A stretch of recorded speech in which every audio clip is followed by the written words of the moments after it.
I'm going to start by talking about the child. What is it in an assessment? What are we looking for when we look at the child in the system? And I'm going to start with Gardner's 8 signs of parental alienation. Richard Gardner has been tossed around, and a lot of people love his work, and a lot of people say, well, it's worthless because he came up with the idea of the syndrome, and the syndrome never took hold. But what has stayed the course of time are these 8 signs. There is not an expert in parental alienation that I know of who does not refer to these 8 signs when they are looking at a child's rejection to a parent. So we're going to take these apart one by one and just talk about each of them individually. Gardner said that a campaign of denigration is that the child is obsessed with deprecation and criticism of the parent. He did not use the term campaign accidentally. So when you see these children, what you see is that every opportunity that they get to speak about the parent they don't want to see, whether it's with a teacher, a counselor, a lawyer, a judge, is an opportunity to state their case. It is a campaign to show why they should have no contact with their parent. When these kids come in my office, I will say this, there is the quality of, it's almost like walking through a therapist's door is a trigger. Especially if they've been in the assessment process before, if their family has been through several modifications. A therapist's office means you're here to tell me why you don't want to see your parent. I'm not here to really find out about you. This is in their mind. And so they sit down, and it's like pushing the play button on a recorder. They just start going. And it's this rehearsed quality of this monologue. And sometimes what I have to do to get them off of that is to just ask them what happened at school that day. Otherwise, they will just keep going until I interrupt their flow of communication. Weak and frivolous rationalizations refer to the disproportion between the emotion presented and the reasons why they don't want to see the parent. So those of us who have worked in foster care or child abuse are well aware of the tendency for children that even who have been abused to want to see a parent. Children who have had parents who have suffered from substance abuse, once they realize that the parent has gone to treatment and gotten sober, they may be a little nervous to see the parent after a while, but they really want to see the parent. So that when we're presented with a child who says something like, they make me do chores, they want to talk to me too much. She's always knocking on my door wanting to talk to me. She invades my privacy. Well, you know, many parents invade children's privacies, and it's not a reason to not ever see your parent. And so even our logical brains, we don't need scientific evidence to tell us that there is something wrong in the statements that these children are making. They just don't make sense.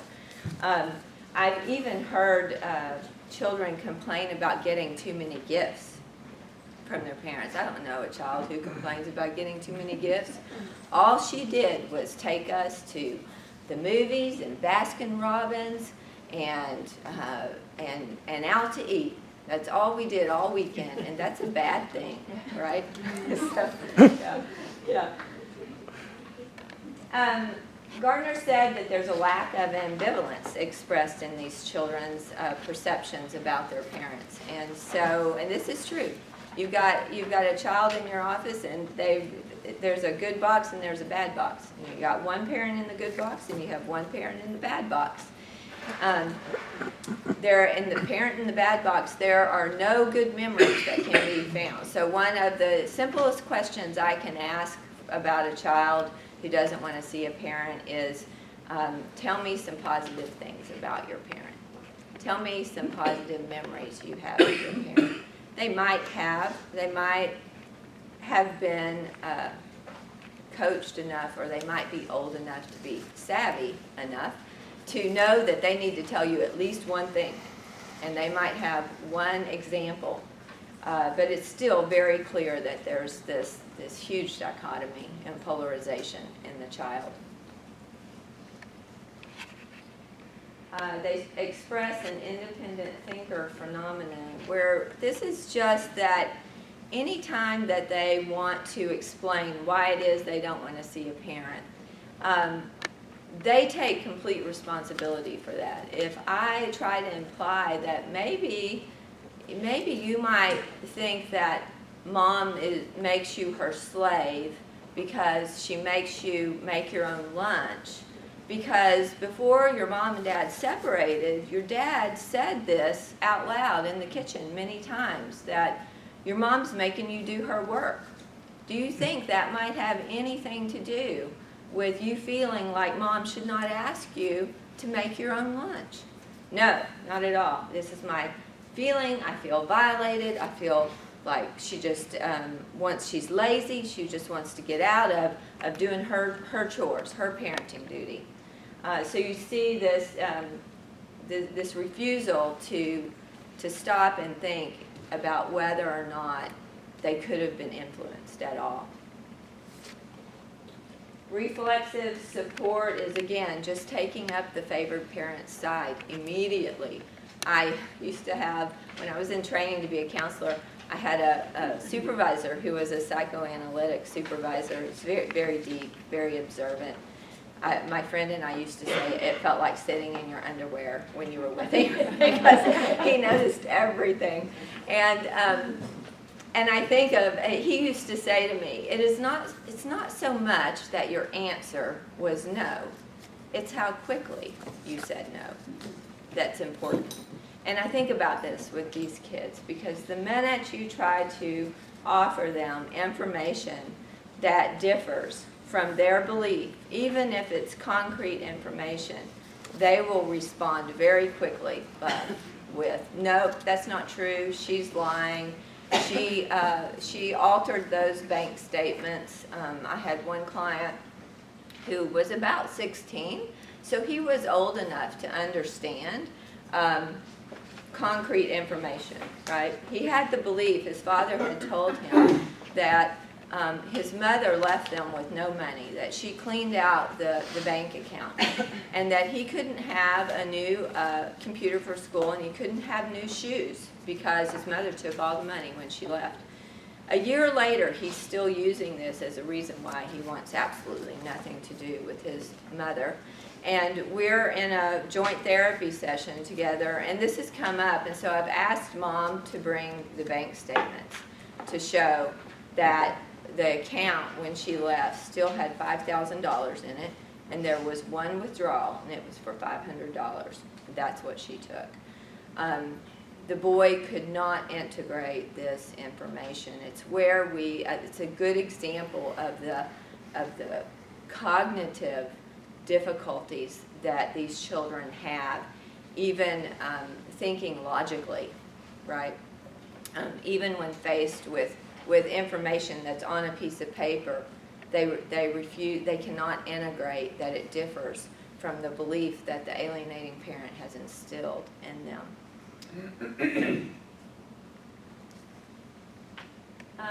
Absence of guilt over exploitation and rejection of the parent. This,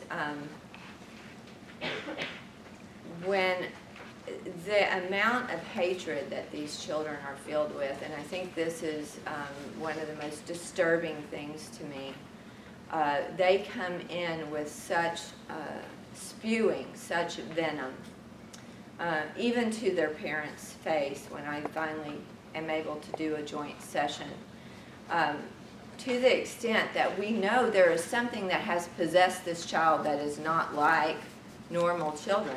Even children who are angry at their parents, even children who have a reason to be angry because the parent had a substance abuse problem and they showed up drunk at their quinceanera or something. They have a reason to be mad, and they need to talk about that. But even those children, if they have not been alienated, they are going to talk about that with some respect for that parent, still with some care that what the words that come out of their mouth might hurt their parents' feelings. And these kids don't. They will say the most hateful things and deny any relationship with the parent, deny that the parent is even their parent, tell them they want them off the birth certificate, that they'll never see their grandchildren.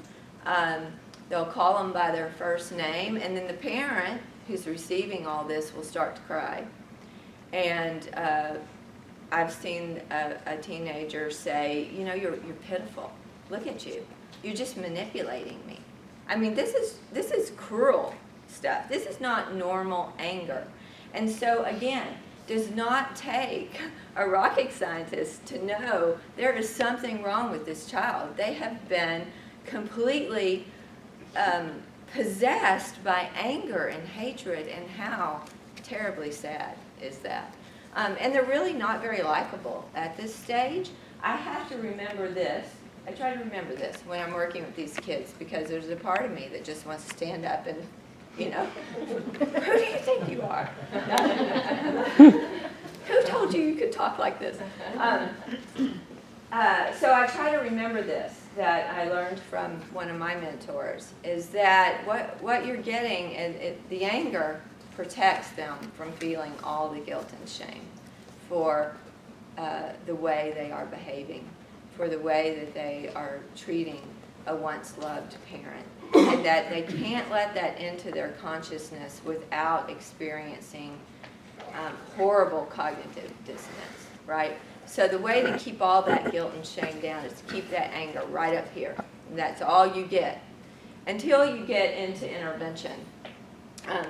And then you can begin to work with all of this. But that's the next part of the talk, so we're not going to go into that too much. But this just helps me not want to rip somebody's head off. Okay.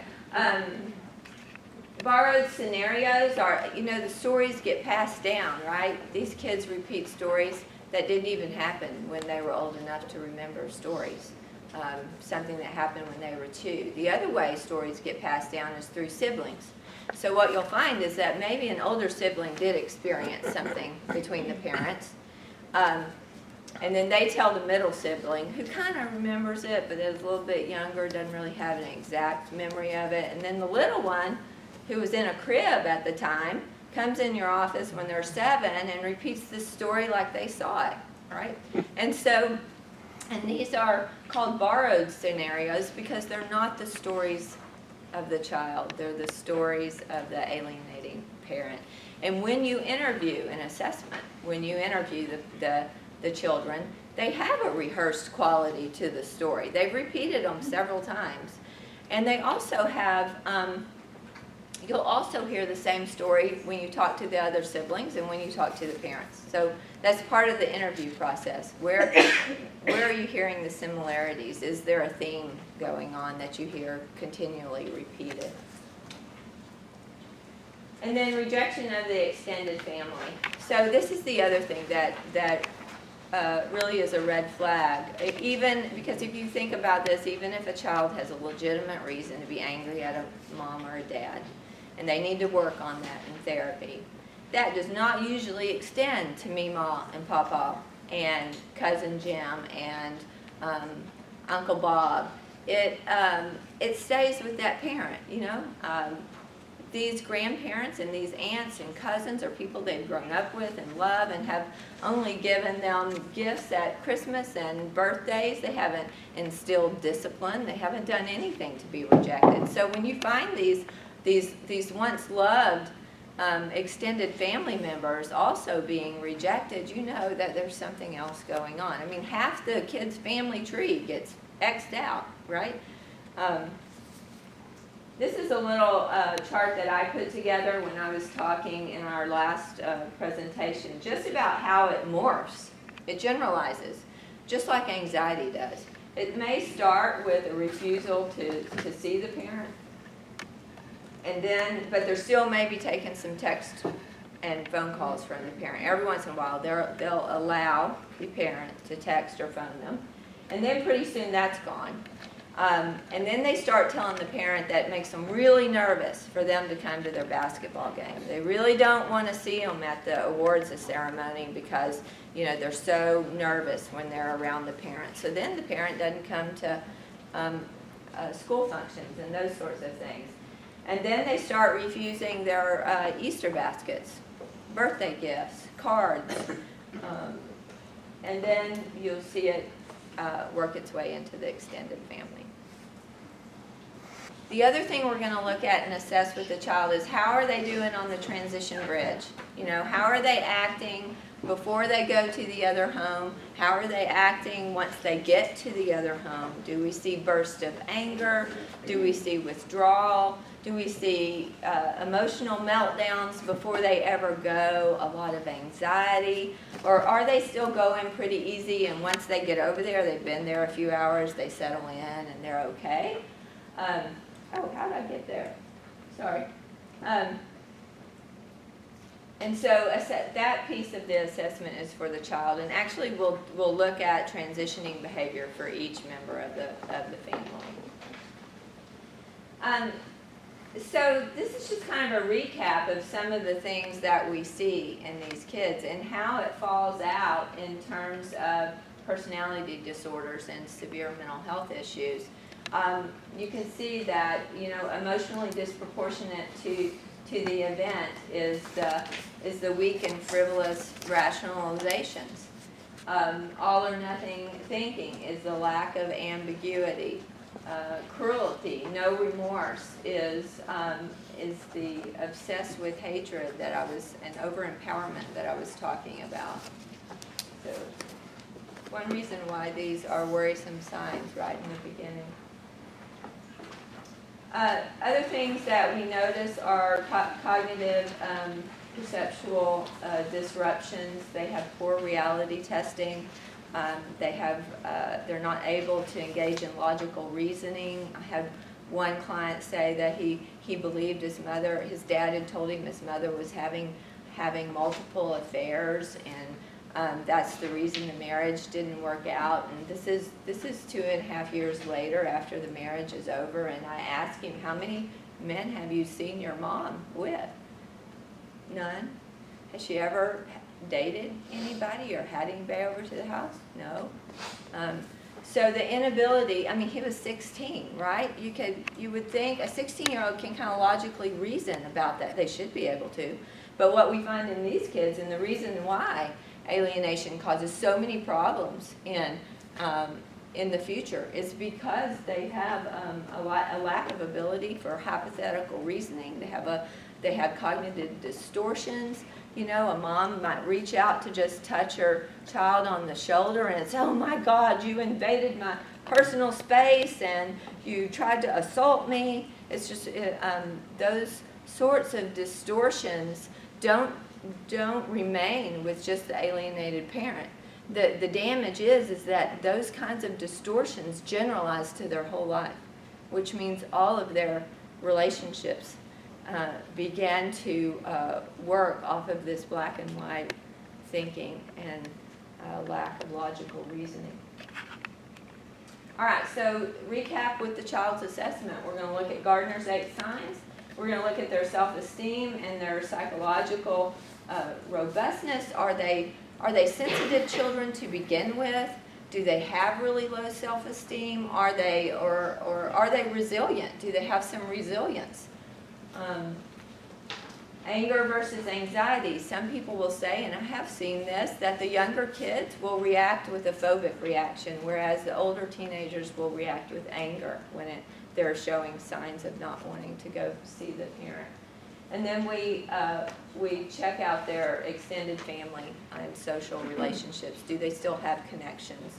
Are they isolated? Are they well liked at school? Are they having problems at school?